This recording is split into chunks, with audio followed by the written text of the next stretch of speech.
Jussi Halla-aho.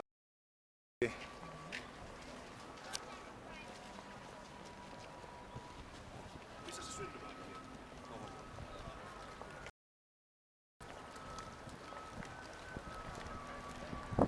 Noin, hyvä. Aika liki. Kiitoksia. Morjesta, onko paljon ropissu? Morjesta, moro. On näitä sen 50 tänään saatu jo. Hyvä. Pistetään tästä eteenpäin, että ei pääse Yle Tuutti sensuroimaan. Ei kai täällä nyt sensuuria harrasteta. No Hesari ainakin. Niin muu Hesari nyt voi olla sitä mieltä. Meillä on täällä Tampereella vähän tämmönen rennompi meininki. Se on hyvä se. Onko itse Mäkiketelä siinä? Kyllä se on itse pääjohtaja itse. No terve vaan. Lehto. Kyllä me ollaan katsottu tavattu monta kertaa. Oliko sä Hervannassa aikanaan? Ei, mutta mä oon katsottu tuolla Tamperelainen lehdessä töissä joskus. No sinne tuli sitten varmaan muutama, Joo, se on jotain vaalimainoksia mä oon joskus myynyt. muutama tullut ropsautettua. Hyvin ahkera.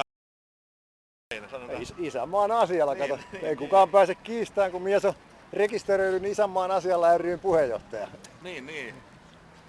Meillä on täällä puuhakas päivä, vielä on 6 minuuttia päivystä. Morjesta. Tää oli yllätys. Mikä toripäivä täällä? Nää tuli mua kaikki kattoon tänään. Juu. Mä sitä kattelin, että siinä oli tuolla huippuosaajakin nurkas. Mä otin kuvan niistä. En tiedä, oliko ne Intiasta asti tullut suoraan, mutta kovasti oli jäänyt suihku väliin. Jaha. Meillä on täällä kato tämmönen kauniimman sukupuolen edustajakin, Roos. Onko tää leikattu vai leikkaamaton?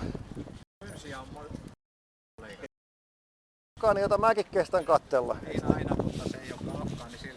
Mikäs tää on? Afgaanin näköinen? Se on greyhound, eli karmaa hurtta Suomen.